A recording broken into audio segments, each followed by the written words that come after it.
వైజాగ్ లో జూలై 24న BNR golden diamonds opening సందర్భంగా mega offers. Hi hello welcome to Suman TV.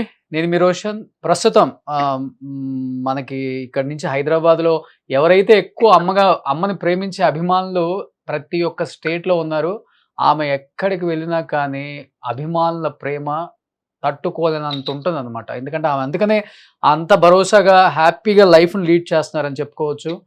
ఎప్పుడు హైదరాబాద్లో ఉన్న అన్ని సంవత్సరాలు కూడా చుట్టుపక్కల ఉన్న విలేజెస్లో పెద్ద పెద్ద అభిమానులు ఆమె కోసం ప్రతిరోజు 100-200 మంది ఆమె ఇంట్లో ఆమె కోసమే, ఆమె మాటలు వినటానికి వెళ్ళేవాళ్ళు ఎంతోమంది.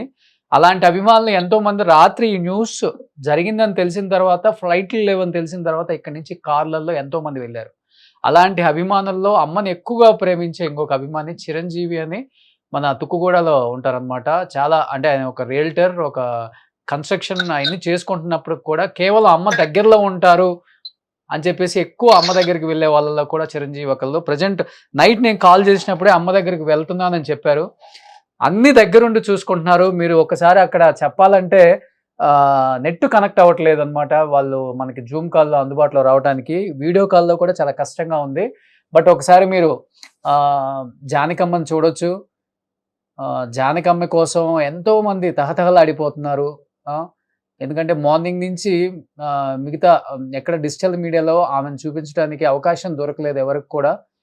ఏ మీడియాలో కూడా పెద్దగా అవకాశం దొరకలేదు. ఒక్కసారి జానకి అమ్మని ఇక్కడ మీరు చూసి ఆమె లాస్ట్ ఒకసారి అమ్మని చూడవచ్చు మీరు అందరూ కూడా. అంటే నాకు రావట్లేదు, అమ్మ చనిపోయారని చెప్పడానికి రావట్లేదు, ఒకసారి అమ్మని లాస్ట్లో చూడండి అని చెప్పడానికి కూడా తొందరగా రావట్లేదు. ఎందుకంటే ఆమె మనతో పాటే ఉన్నారు, ఆమె పాటల రూపంలో. ఆమె ఎక్కడికి వెళ్ళలేదు కదా, ఆమె మనతోనే ఉన్నారు కదా. ఆమె చెప్పే మాటలు, ఆమె పాడిన పాటలు, అభిమానుల కోసం ఆమె చెప్పే మంచి మంచి ఎన్ని నీతి వాక్యాలు, ఆమె నిజంగా ఆమె చెప్తూ ఉంటే మనం ఎందుకు ఫాలో అవ్వకూడదు? ఇలానే ఉండాలి కదా. 88 సంవత్సరాల జానకి అమ్మ ఎన్నో వేల పాటలు పాడినప్పటికి కూడా ఎప్పుడు కూడా నిరాశపడలేదు జీవితంలో. ఎందుకంటే ఎటువంటి సపోర్ట్ లేకుండా ఇండస్ట్రీకి వచ్చి ఎంతోమంది మ్యూజిక్ డైరెక్టర్స్ కావని రిజెక్ట్ చేసినా కానీ ఆమె వాయిస్ పనికిరాదని చెప్పిన ఇనిషియల్ డేస్లో ఆమె ఎలాంటి పాటనైనా నేను పాడగలను, నా చేత మీరు పాడించుకుంటారు అని అక్కడే నిలబడి తను ప్రూవ్ చేసుకొని ఎవరైతే ఆమె వాయిస్ను రిజెక్ట్ చేశారో అలాంటి వాళ్ళందరూ కూడా మళ్ళీ జానకి అమ్మే మాకు కావాలి, జానకి అమ్మతోనే మేము పాడించుకుంటాము, జానకి అమ్మ లేకపోతే, జానకి అమ్మ పాడకపోతే ఆ పాటకి అర్థం ఉండదని చెప్పేసి ఎంతోమంది ఆమెతో పాడించుకున్న సందర్భాలు అన్నీ ఇన్ని కాదు, ఎంతోమంది మ్యూజిక్ డైరెక్టర్స్ చెప్తూ ఉంటే మనకు తెలుస్తుంది. చిరంజీవి ఒక్కసారి అక్కడ పరిస్థితి ఏంటో చెప్పగలరా? If you don't mind. మన వాళ్ళు ఎవరైనా వచ్చారా అందుబాటులోకి అక్కడికి? మన మన ఆమెతో పాటు పాడిన సింగర్స్ కావచ్చు, లేకపోతే యాక్టర్స్ కావచ్చు, ఎవరైనా వచ్చారా అక్కడికి? రోషన్, కొంచెం మనకి ఫ్లైట్స్ ఇబ్బంది అవ్వడం వల్ల చాలా మంది రాలేకపోయారు. మనకి హైదరాబాద్ నుంచి వివిధ ప్రాంతాల నుంచి ఒకటే ఫ్లైట్ అవైలబుల్ ఉండడం వల్ల చాలా మంది రీచ్ అవ్వలేకపోయారు. కానీ ఇక్కడ కన్నడ నుంచి కానీ, తమిళ ఇండస్ట్రీ కానీ, సుజాత మోహన్ గారు, తర్వాత చిత్ర గారు, సునీత గారు, వీళ్ళందరూ కూడా ఇప్పుడు రాబోతున్నారు మరి కొద్దిసేపట్లో. అమ్మగారి ఫైనల్ రైట్స్ 4 o'clock స్టార్ట్ అవుతాయి. ఇక్కడ నుంచి 20 కిలోమీటర్ దూరంలో ఒక ఫార్మ్స్ ఉన్నాయి. అక్కడ సాయంత్రం ఆవిడ అంత్యక్రియలు 6:30కి అలా జరగనున్నాయి. చుట్టుపక్కల ఒక్కసారి అక్కడ ఇప్పుడు అమ్మని ఎక్కడ ఏదన్నా ఫామ్ హౌసా, అమ్మగారి ఫామ్ హౌసా అది, లేకపోతే అభిమానుల ఫామ్ హౌసా అది? అరేంజ్మెంట్స్ అంతా ఎవరు చేశారు? ఎందుకంటే కొడుకు లేరు ఆమెకి, ఇంకా ఎవరు అరేంజ్మెంట్స్ అని చూసుకుంటున్నారు? ఇక్కడ మైసూర్ లో ఉన్న ఫ్యాన్స్ ఉన్నారు, నవీన్, పవన్ అని. ఆవిడ పేరు మీద వాళ్ళు ఒక ఫర్నిచర్ షాప్ కూడా స్టార్ట్ చేశారు, S Janaki furniture and timbers అని. సో వాళ్ళందరూ కూడా ఇక్కడ మైసూర్ లో చాలా అద్భుతంగా అమ్మని ఇన్ని రోజులు చూసుకున్నారు. మురళన్నయ్య లేకపోయినా కూడా వాళ్ళు దగ్గరుండి సొంత కొడుకుల్లాగా చూసుకున్నారు. అలాగే హైదరాబాద్ నుంచి కూడా చాలా మంది అమ్మ దగ్గర రెగ్యులర్ గా ఉండేవాళ్ళు, ఫ్యాన్స్ అందరూ కూడా పొద్దున్నుంచి ఉన్నారు, అన్ని కార్యక్రమాలు దగ్గరుండి చూసుకుంటున్నారు. ఇప్పుడు ప్రజల సందర్శనార్థం ఇక్కడ గ్రౌండ్స్ లో, మహారాజా గ్రౌండ్స్ లో అమ్మని ఇక్కడ ఉంచడం జరిగింది. ఉదయం నుంచి 4 నుంచి ఇక్కడ ఫైనల్ రైడ్స్ అన్ని కూడా స్టార్ట్ అవుతాయి. ఒకసారి జానకమ్మ గారి దగ్గర నుంచి చూపిస్తున్నాను. ప్లీజ్ ఒక్కసారి చుట్టుపక్కల లొకేషన్ ఒక్కసారి చూపిస్తారా? అభిమానులు పెద్ద ఎత్తున రావటం కూడా మనం చూస్తున్నాం, గమనించవచ్చు. అందరూ కూడా పెద్ద ఎత్తున అభిమానులు. ఎందుకంటే ఆమెకి తెలుగు స్టేట్స్లోనే కాదు, ఒక కర్ణాటక, ఒక కేరళ, లేకపోతే అటు పక్కన తమిళనాడులో కూడా పెద్ద ఎత్తున ఫ్యాన్స్ ఉన్నారు జానకమ్మకి. అండ్ జానకమ్మ ఫ్యాన్స్ ఎంతో మంది ఉన్నారు కాబట్టి అందరూ ఫ్యాన్స్ కూడా ఆమెని ఒక్కసారిగా చూడాలి, డెఫినెట్గా అమ్మని చూడాలి, ఆమె ఆమె ఆమె ఆ, అందరు చివరి కోరిక ఉంటుంది డెఫినెట్గా. అమ్మని డైరెక్ట్గా ఫస్ట్లో చూడని వాళ్ళు కూడా ఇప్పుడు ఎంతో మంది తండోపతండాలుగా అక్కడికి వస్తున్నారని కూడా మనకు చెప్తున్నారు. అండ్ అక్కడ సిగ్నల్స్ ప్రాబ్లం కూడా ఉంది చెప్పాలంటే, ఎందుకంటే మీకు తెలిసిందే మైసూరు కొంచెం ఫారెస్ట్, డీప్ ఫారెస్ట్ ఉంటుంది, పెద్దగా సిగ్నల్స్ కూడా కనెక్ట్ అవ్వవు.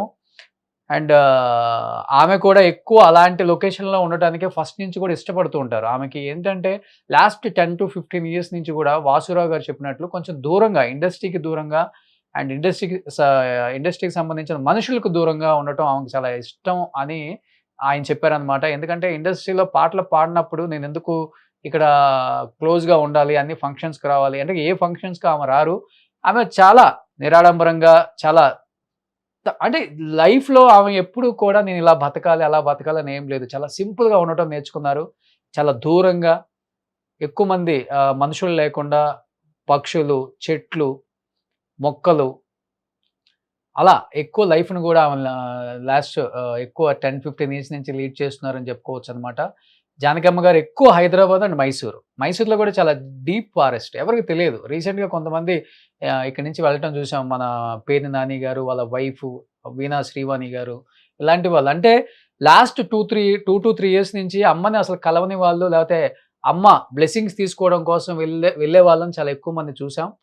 బట్ అలాంటి వాళ్ళల్లో ఎక్కువ మంది నార్మల్ అంటే కామన్ ఆడియన్స్, మాకు దొరికిన అవకాశం, సదవకాశం, ఈ టైంలో మేము అమ్మని చూసే అవకాశం దొరుకుతుంది, అమ్మ గొంతు వినే అవకాశం దొరుకుతుంది, అమ్మ బ్లెస్సింగ్స్ తీసుకునే అవకాశం దొరుకుతుంది అని చెప్పేసి ఎంతోమంది వెళ్ళటం జరుగుతుంది. బట్ నిజంగా జానకి గారు అతను ఏదైతే చెప్పారో చిరంజీవి గారు, కుటుంబంలో ఎవరూ లేనప్పటికి కూడా ఆమెని అభిమానించే అభిమానులు పెద్ద ఎత్తున ఏమాత్రం లోటు లేకుండా అందరూ కూడా ఒక కొడుకు పాత్ర తీసుకొని చాలా పెద్ద ఎత్తున అక్కడ మీరు సందర్శనార్థం చూస్తే అమ్మగారిని నిజంగా ఒక లెజెండరీ సింగర్, ఒక పెద్ద సెలబ్రిటీ చనిపోయినప్పుడు కుటుంబంలో ఎవరు లేకపోయినా మేమందరం ఉన్నామని నిలబడి వాళ్ళందరూ అమ్మగారి ఫైనల్ రైట్స్ అంటే అంత బాగా దగ్గరుండి చూసుకోవడం నిజంగా గ్రేట్. అండ్ ఇండస్ట్రీకి సంబంధించిన కొంతమంది ఇక్కడి నుంచి వెళ్ళటం చూస్తున్నాము. అండ్ ఫ్లైట్స్ అవైలబిలిటీ లేదు. డెఫినెట్గా ఎవరిని కూడా తప్పుపట్టలేము ఈ విషయంలో. చాలా దూర ప్రాంతం, చెన్నై అయితే అవైలబిలిటీ ఉండేది వెళ్ళేవాళ్ళు, అలాంటిది ఒకే ఫ్లైట్ ఉంది కాబట్టి ఇండస్ట్రీని మనం తప్పుపట్టలేము, ఏ ఇండస్ట్రీని కూడా ఇప్పుడు. సో బెంగళూరు నుంచి అయినా, లేకపోతే తమిళనాడు నుంచి అయినా, లేకపోతే హైదరాబాద్ నుంచి అయినా ఎవరిని కూడా తప్పుపట్టలేము. అందరూ కూడా వాళ్ళ సోషల్ మీడియాలలో కూడా వాళ్ళు పోస్ట్ చేయడం జరిగింది. కొంతమంది ఇప్పుడు 2:30 అవైలబుల్ ఫ్లైట్కి వెళ్తున్నారు, బట్ వాళ్ళు అందలేరు, 4 కలా ఫైనల్ రేట్ స్టార్ట్ అవుతున్నాయి అని చెప్తున్నారు. ఎనీహౌ అమ్మ ఎక్కడున్నా కానీ ఆమె ఆత్మకి మనశ్శాంతి కలగాలని సుమన్ టీవీ నుంచి మా అందరి తరపు నుంచి కోరుకుంటున్నాం. So thank you so much Chiranjeevi. మేము చూడలేని వాళ్ళందరం కూడా మీ ద్వారా వీడియో కాల్లో అమ్మని మేము చూసే ఒక అవకాశం మాకు కలిగించినందుకు thank you so much. Suman టీవీలో మీ పర్సనల్ అండ్ బిజినెస్ ప్రమోషన్స్ కోసం కింది నెంబర్కి కాంటాక్ట్ చేయండి.